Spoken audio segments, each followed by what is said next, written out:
Assalamualaikum warahmatullahi wabarakatuh. Di video kali ini saya akan bahas tentang penagihan DC pinjol di akhir tahun menjelang tutup buku. Seperti yang kalian ketahui, sekarang kita sedang berada di penghujung tahun ya, dan sekarang seluruh perusahaan itu sedang gencar-gencarnya mengejar target akhir tahun perusahaan, tak terkecuali juga perusahaan pinjaman online atau pinjol. Perlu kalian ketahui, di penghujung tahun seperti ini, semua karyawan lagi mendapat tekanan-tekanan dari atasan mereka untuk bisa mencapai target perusahaan. Maka tak heran nih, contohnya karyawan-karyawan marketing suka mengadakan promo diskon besar-besaran di setiap penghujung tahun karena dituntut untuk mengejar target akhir tahun perusahaan. Contoh, marketing kredit barang misalnya, mereka pasti akan kasih promo diskon DP atau cicilan gede-gedean di penghujung tahun seperti ini. Dan itu adalah salah satu cara atau trik mereka supaya target tahunannya tercapai bahkan melebihi target yang sudah ditentukan. Tidak hanya karyawan marketing saja yang dituntut untuk kejar target di akhir tahun seperti ini ya. Semua karyawan pasti mendapatkan tuntutan seperti itu, termasuk DC pinjaman online. Seperti yang kalian ketahui, tugas dari DC pinjaman online itu adalah menagih tagihan kepada nasabah atau debitur pinjaman online yang mengalami keterlambatan atau gagal bayar. Nah, menjelang tutup buku di penghujung tahun seperti ini, mereka juga sama dapat tekanan dari atasannya untuk lebih cepat lagi kejar target perusahaan. Jadi DC-DC pinjol ini akan lebih gencar lagi menagih kepada debitur-debitur yang mengalami keterlambatan di aplikasi pinjaman online. Lalu bagaimana nih gencarnya mereka ketika melakukan proses penagihannya kepada debitur yang mengalami gagal bayar? Berikut adalah penjelasan. Yang pertama, mereka akan lebih gencar lagi dalam proses penagihan lewat media komunikasi.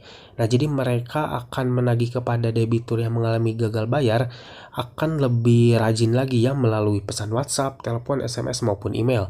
Jadi itu biasanya yang biasa 1 minggu sekali mungkin mereka mengirimkan pesan WhatsApp kepada debitur tersebut, mungkin di penghujung tahun seperti ini bisa saja setiap hari mereka akan terus mengirimkan peringatan-peringatan atau menagih tagihan kepada debitur yang mengalami keterlambatan tersebut. Tidak hanya itu, mereka juga akan rajin mengingatkan tagihan kepada debitur sebelum jatuh tempo. Jadi misalnya kalian itu punya tagihan di tanggal 5, biasanya dari tanggal 1 itu sudah diingatkan melalui pesan WhatsApp ataupun telepon ya oleh mereka. Jadi mereka benar-benar akan lebih gencar lagi untuk mengingatkan ataupun menagih tagihan-tagihan kepada debitur-debitur yang memang mempunyai tagihan di aplikasi tersebut.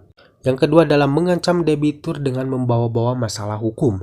Seperti yang kalian ketahui, untuk masalah hutang piutang itu tidak ada hubungannya dengan pidana. Namun ini banyak ya DC-DC online yang mengancam debitur-debitur yang mengalami keterlambatan atau gagal bayar itu dengan ancaman hukum pidana.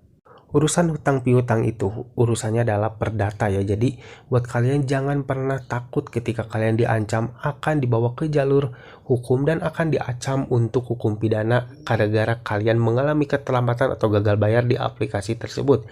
Karena itu hanya sekedar menakut-nakuti saja ya dari pihak mereka. Jadi mereka akan menakut-nakuti nasabahnya itu dengan cara akan membawa masalah ini ke jalur hukum dan ancaman hukum pidana. Namun semua itu hanyalah getrakan saja.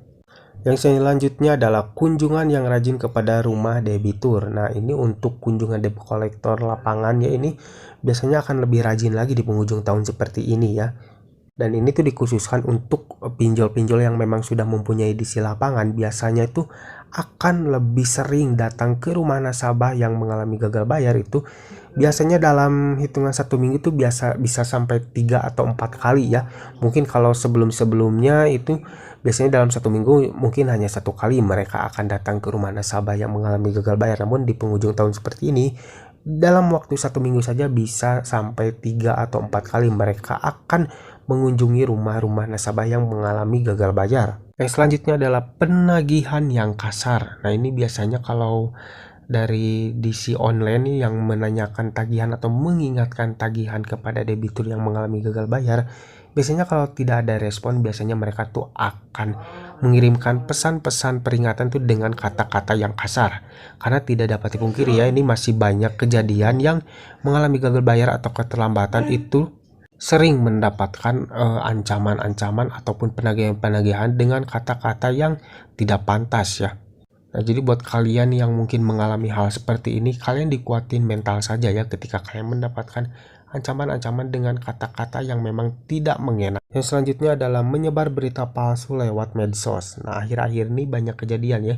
Banyak disi-disi pinjaman online tuh yang masuk ke grup-grup pinjol galbay di Facebook itu menyamar sebagai nasabah. Nah, jadi mereka tuh di sana melakukan penyabaran sebagai nasabah yang gagal bayar, dan mereka tuh kayak sharing tentang kunjungan debt collector lapangan. Jadi mereka itu seolah-olah menakut-nakuti nasabah-nasabah yang mengalami gagal bayar yang ada di grup tersebut. Jadi mereka biasanya tuh mengatakan bahwasanya mereka tuh sudah didatangi oleh DC lapangan dari aplikasi A, misalkan nih, saya sudah didatangi nih oleh DC pinjaman online ini sampai 4 kali dalam waktu 1 minggu. Dan untuk penagihannya juga kasar-kasar. Terus mereka biasanya tuh kasih saran kepada orang-orang tersebut itu, lebih baik kalian lunasi saja hutang kalian daripada kalian harus didatangi oleh DC lapangan ke rumah kalian kayak saya, karena itu sangat memalukan dan juga tidak mengenakan karena penagihannya sangat kasar. Jadi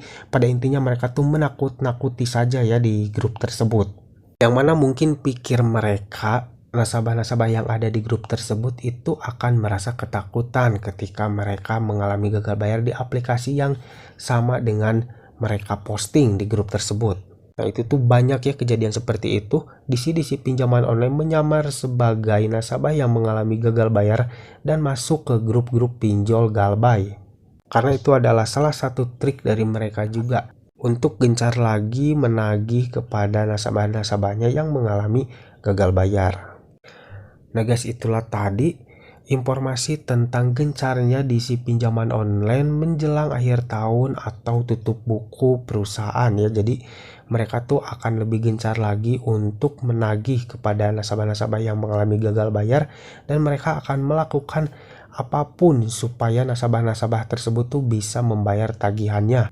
Namun buat kalian yang mungkin sekarang mengalami gagal bayar atau keterlambatan, kalian tidak perlu takut ya, dan kalian juga tidak perlu panik. Karena kalau memang kalian sudah tidak sanggup untuk membayar, kalian jangan pernah memaksakan, karena itu tidak akan baik untuk kedepannya ya. Jadi kalau memang kalian sudah tidak sanggup, sudah stop, jangan pernah memaksakan, walaupun ancaman-ancaman akan lebih gencar lagi di akhir tahun seperti ini. Saya harap kalian masih tetap dengan pendirian kalian harus tetap tenang, jangan panik, dan tentunya jangan takut ketika mendapatkan ancaman-ancaman dari DC pinjaman online.